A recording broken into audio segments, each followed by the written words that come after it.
Sadarkah kamu bahwa kebangkitan Nusantara sedang terjadi? Ataukah kamu sudah bisa merasakannya bahwa Nusantara yang selama ini tertidur dan terpuruk sedang bangkit menuju era keemasannya? Sebenarnya apa sih yang dimaksud dengan kebangkitan Nusantara itu?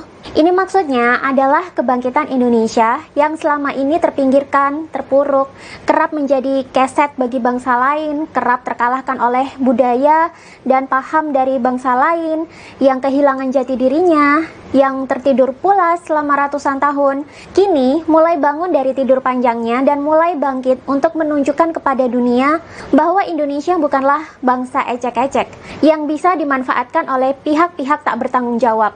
Indonesia atau Nusantara adalah bangsa besar yang sedang tertidur.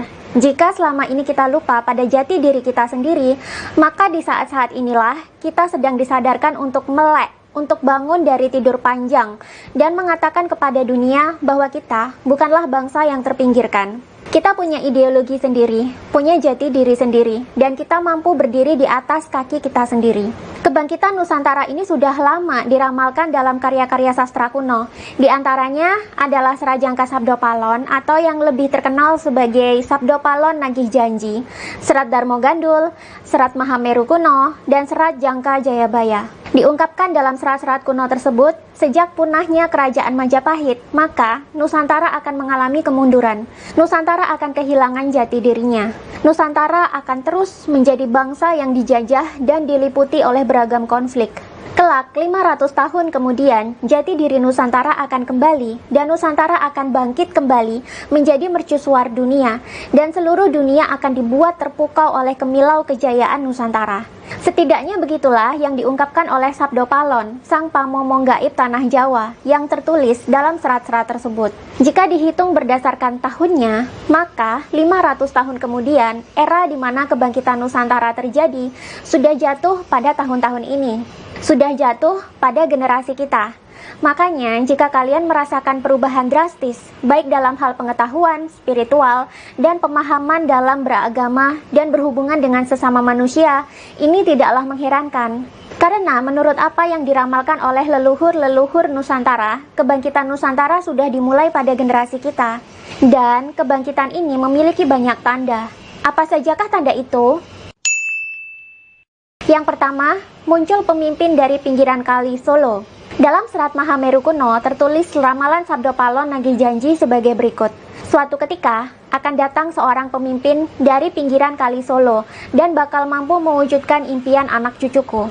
Pemimpin itu memberikan hak-hakku yang sebelumnya direbut bangsa keturunan Kurawa. Dan di tempat yang barulah seluruh dunia akan dibuat silau dengan cahaya Nusantara. Selama ini, Indonesia sudah dipimpin oleh 7 orang presiden. Namun hanya ada satu presiden yang berasal dari daerah yang pinggirnya dilewati oleh Kali Solo. Ini bisa ditafsirkan sebagai Sungai Bengawan Solo, yakni kota Solo itu sendiri. Siapakah presiden ini? Sudah pasti kalian tahu semua dong, yakni Bapak Joko Widodo yang dulu pernah menjabat sebagai wali kota Solo selama 2 periode. Jokowi juga ternyata dilahirkan di Solo, sedangkan presiden-presiden lain dilahirkan dan berasal dari kota lain. Soekarno dilahirkan di Surabaya, Soeharto dilahirkan di Yogyakarta, B.J. Habibie dilahirkan di Sulawesi, Megawati dilahirkan di Yogyakarta, Gus Dur dilahirkan di Jombang, dan SBY dilahirkan di Pacitan. Hanya Jokowilah yang persis dilahirkan di Solo, kota yang dilewati Kali Solo di pinggirannya. Ini sesuai dengan naskah Serat Mahameru. Yang kedua, meletusnya Gunung Merapi setelah 500 tahun kejatuhan Kerajaan Majapahit. Kerajaan Majapahit memiliki 2 versi tahun kejatuhan, namun jika dilihat dari naskah Darmo Gandul, Majapahit runtuh pada tahun 1478. Dalam naskah ini juga dikisahkan, 500 tahun kemudian, Sabdopalon akan kembali untuk mengembalikan kejayaan Nusantara dan membangkitkan ajaran leluhur Nusantara. Kembalinya Sabdopalon ditandai dengan meletusnya Gunung Merapi dan laharnya nanti mengalir ke arah barat daya. Dalam Serat Darmo Gandul juga tertulis perjanjian Sabdopalon dengan raja terakhir Majapahit yang bernama Prabu Brawijaya kelima.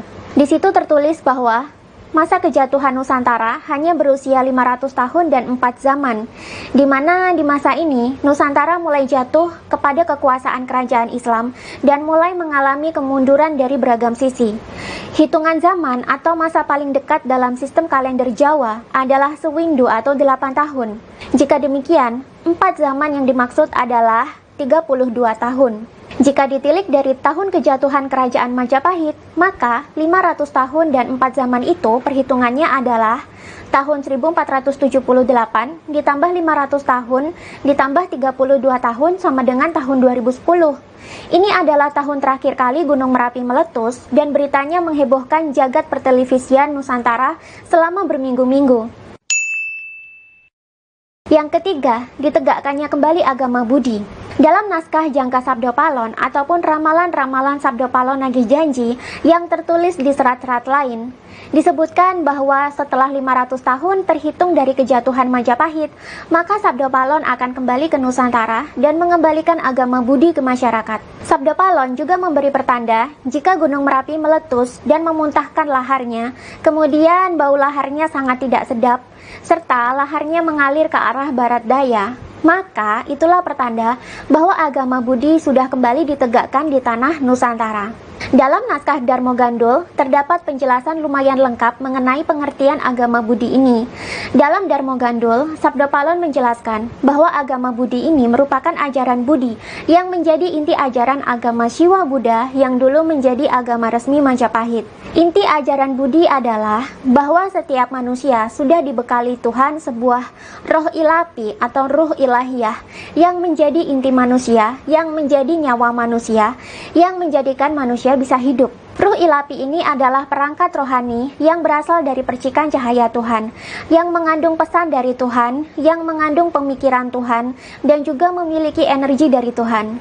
Selama manusia memegang teguh apapun titah dari ruh ilapi ini, maka sama saja manusia telah berada di jalan Tuhan yang benar. Sejatinya, Tuhan selalu memberikan pesan kepada manusia agar manusia bisa hidup sesuai dengan titahnya. Pesan inilah yang berada di dalam ruh ilapi manusia, yang oleh tasawuf Islam disebut sebagai Roh Qudsi atau Nur Muhammad, oleh umat Kristen disebut sebagai Roh Kudus, oleh umat Hindu disebut sebagai Atman, oleh umat Buddha disebut sebagai Bodhicitta atau kesadaran, dan oleh orang Kejawen disebut sebagai Yitma atau diri sejati. Inilah bagian dari manusia yang murni dari sang sumber kehidupan.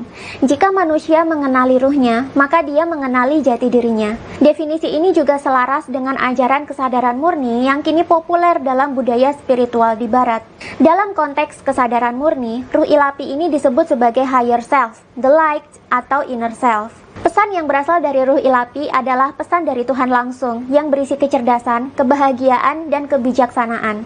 Bahasa Indonesia memiliki konteks kata nurani yang definisinya paling mirip dengan konteks ruh ilapi ini. Dari sinilah muncul budi pekerti luhur untuk kehidupan manusia. Karena itu, salah seorang budayawan Indonesia, yakni Sujiwo Tejo, pernah berkata di salah satu program televisi bahwa ketika agama Budi nanti kembali, bukan berarti akan memusnahkan agama-agama lama yang sudah ada di Indonesia, melainkan tetap pada agama masing-masing, namun lebih mengedepankan pada budi pekerti yang luhur dan etika yang baik. Budi pekerti yang luhur ini dilahirkan dari percikan cahaya Tuhan di dalam diri. Coba deh, jika kalian rajin mendengarkan suara dari dalam hati nurani kalian masing-masing, pasti pertimbangan-pertimbangan yang muncul adalah bijaksana semua. Betul apa benar? Inilah pertanda jika agama Budi telah kembali kepada kehidupan manusia, yakni ketika manusia telah kembali berpegang teguh pada hati nurani masing-masing, alias berpegang teguh pada percikan cahaya Tuhan di dalam diri masing-masing. Yang keempat, berdirinya Garuda Wisnu Kencana di Pulau Dewata. Dalam serat Marhameru kuno, selain menyebutkan munculnya seorang pemimpin dari pinggiran Kali Solo sebagai pertanda kebangkitan Nusantara, juga disebutkan pertanda lain yang sangat pas dengan kejadian di Indonesia akhir-akhir ini, yakni berdirinya Garuda Wisnu Kencana di Bali atau Pulau Dewata, dan ini tertulis jelas dalam serat tersebut sebagai berikut. Ingat, berdirinya Garuda Wisnu Kencana di Pulau Mahadewa akan mengawali tonggak dunia Nuswantara telah lahir kembali. Pulau Mahadewa ini banyak ditafsirkan sebagai Pulau Bali karena julukan Pulau Bali memang Pulau Dewata. Patung Garuda Wisnu Kencana sendiri selesai dibangun pada tahun 2018, tepat saat pemerintahan Joko Widodo. Kebetulan, atau memang sudah takdir dari Sang Hyang Widi? Yang kelima, dibubarkannya HTI dan FPI sebagai penanda pemberantasan terhadap ideologi asing. Sebagai negara yang memiliki potensi dan sumber daya alam berlimpah, bukan rahasia umum lagi jika Indonesia menjadi incaran banyak bangsa asing. Penjajahan memang sudah ditiadakan sejak Perang Dunia Kedua berakhir, namun ada 1001 cara bagi bangsa asing dan elit-elit kapitalis asing untuk menguasai Indonesia. Jika tidak bisa menjajah Indonesia langsung, maka kuasailah perpolitikan di Indonesia dan rusaklah masyarakatnya dari dalam. Salah satu metode penguasaan ini adalah dengan memasukkan ideologi asing ke dalam Indonesia. Ideologi khilafah kebetulan menjadi ideologi senjata yang coba dimasukkan ke dalam perpolitikan Indonesia. Kenapa khilafah yang dimasukkan ke sini?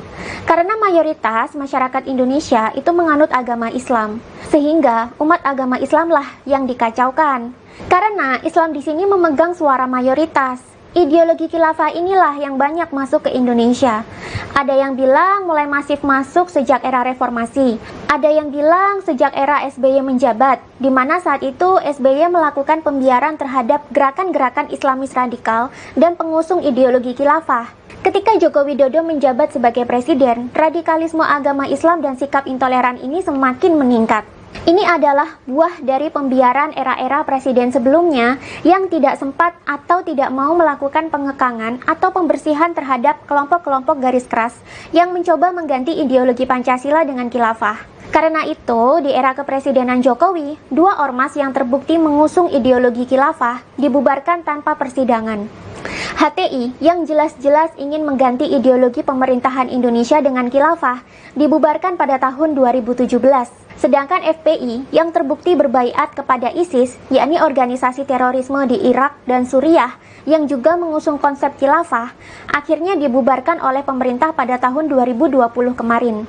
Tidak hanya itu, sejumlah rekening FPI juga dibekukan oleh pemerintah, sehingga aliran dana kepada kelompok radikal ini jadi tersumbat. Para pengusung radikalisme dan khilafah jadi kehilangan ruang gerak mereka. Yang keenam, naiknya Gus Yakut sebagai Menteri Agama.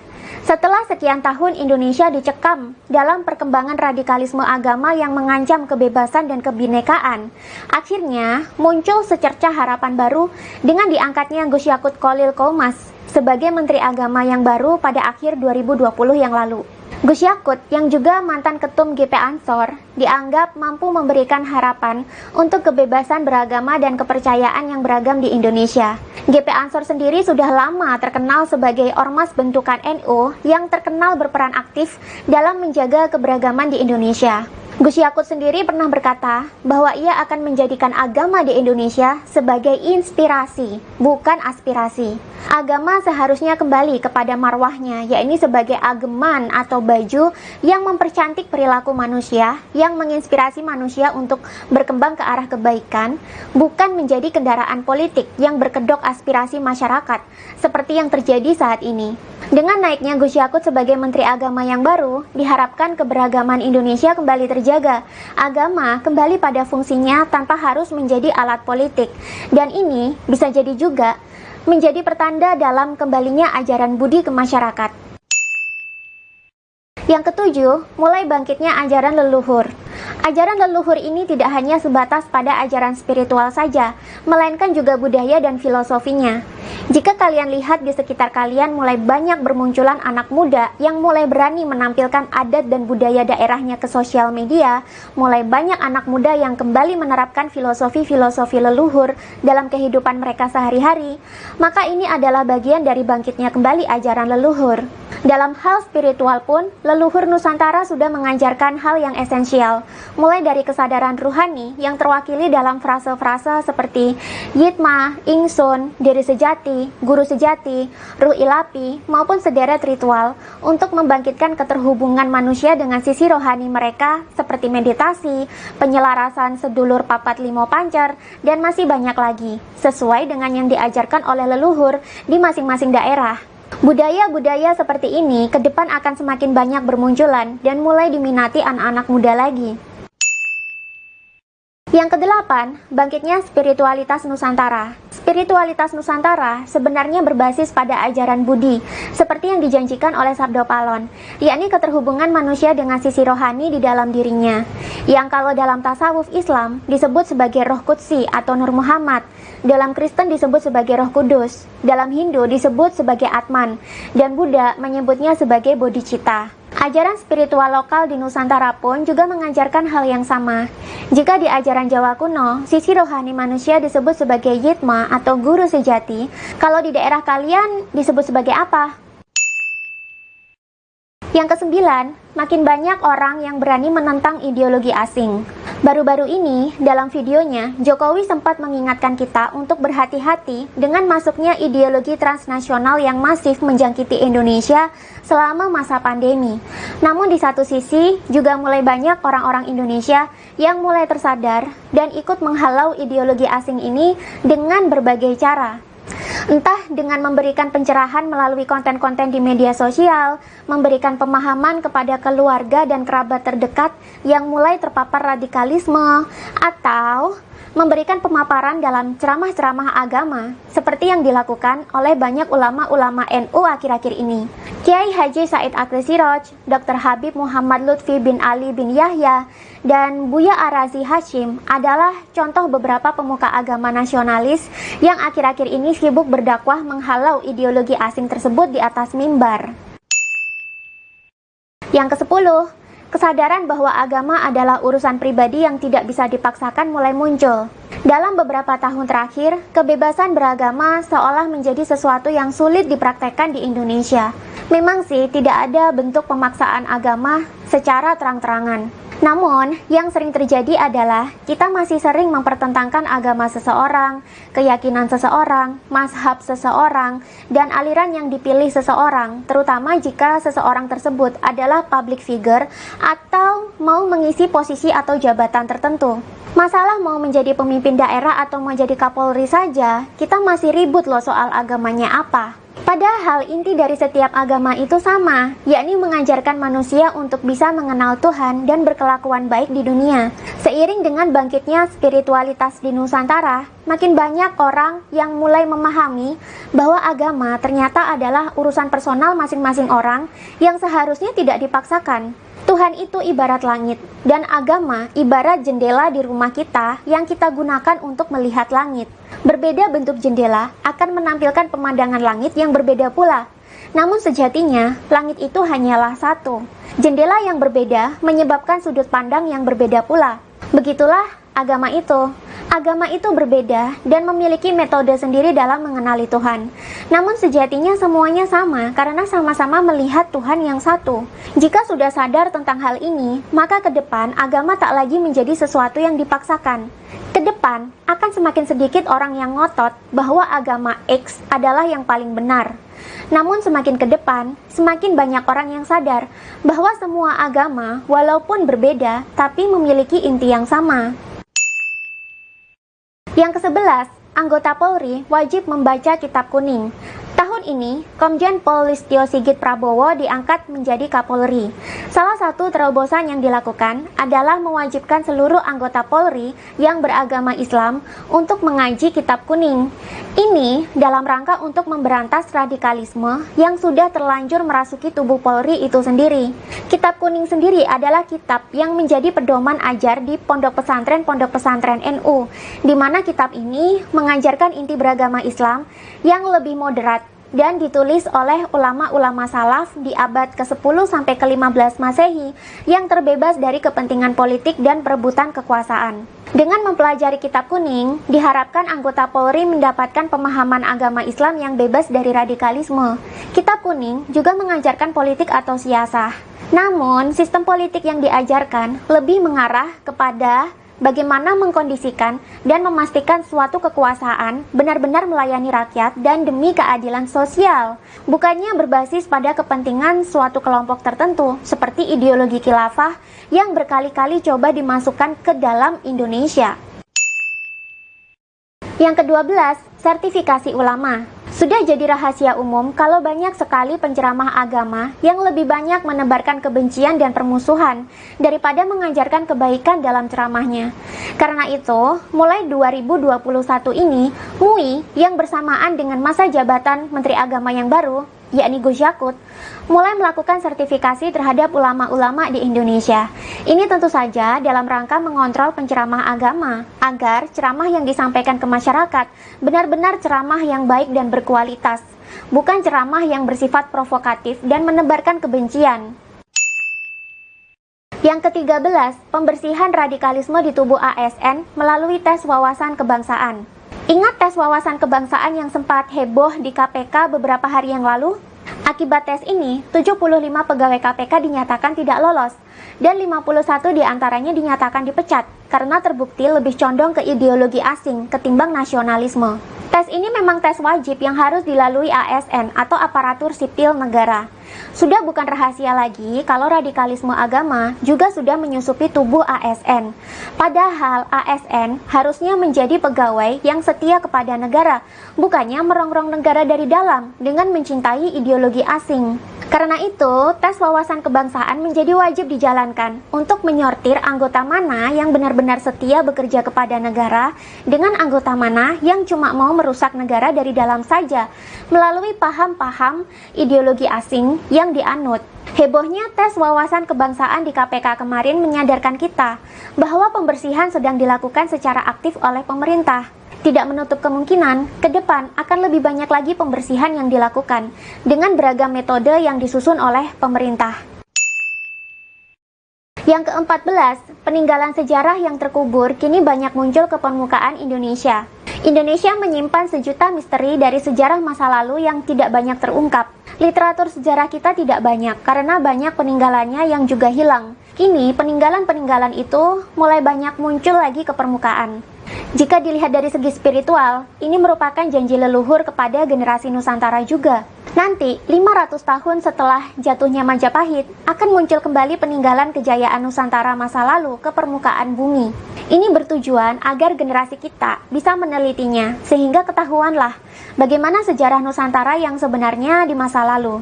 Dengan memahami sejarah Nusantara, maka Indonesia akan selangkah lebih maju lagi dalam memahami jati dirinya.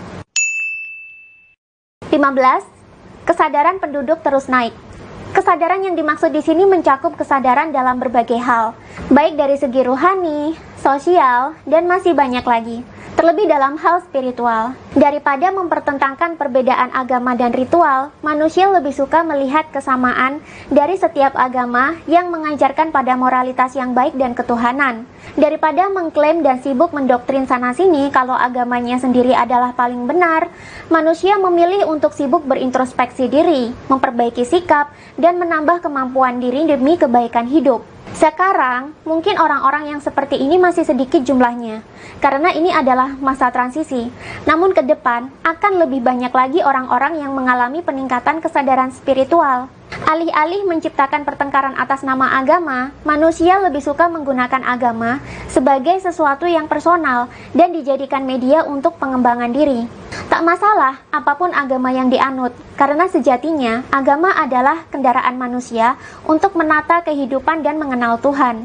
Ibarat mau melakukan perjalanan dari Surabaya ke Jakarta, manusia bebas kok mau memilih naik apa. Mau naik kereta api, nyetir mobil sendiri, naik bis, naik pesawat, semuanya tetap sampai pada tujuan yang sama, hanya bentuk kendaraan dan pengalamannya saja yang berbeda-beda. Seiring dengan meningkatnya kesadaran spiritual manusia, agama menjadi semakin tidak laku lagi digunakan sebagai kendaraan politik untuk memenangkan kepentingan kelompok-kelompok tertentu. Seiring dengan meningkatnya kesadaran spiritual manusia, kecerdasan manusia juga bertambah. Manusia jadi bisa melihat apa yang tak terlihat. Manusia tak mudah lagi diprovokasi. Manusia tak lagi mudah dimanipulasi. Perang atas nama agama, politik atas nama agama, politik identitas, lama-kelamaan tidak akan laku lagi. Kecerdasan dan kebijaksanaan manusia lama-kelamaan bertambah. Kemudian manusia mulai menemukan jati dirinya masing-masing. Mereka mulai hidup sesuai blueprint masing-masing. Dan pada akhirnya Nusantara dipenuhi oleh kehidupan yang penuh harmoni, adil, dan makmur. Jika ini sudah tercapai, maka kejayaan Nusantara akan kembali. Maka tergenapilah janji Sabdo Palon bahwa seluruh dunia akan dibuat terpukau dengan kemilau kejayaan Nusantara. Nusantara Jaya Jayanti.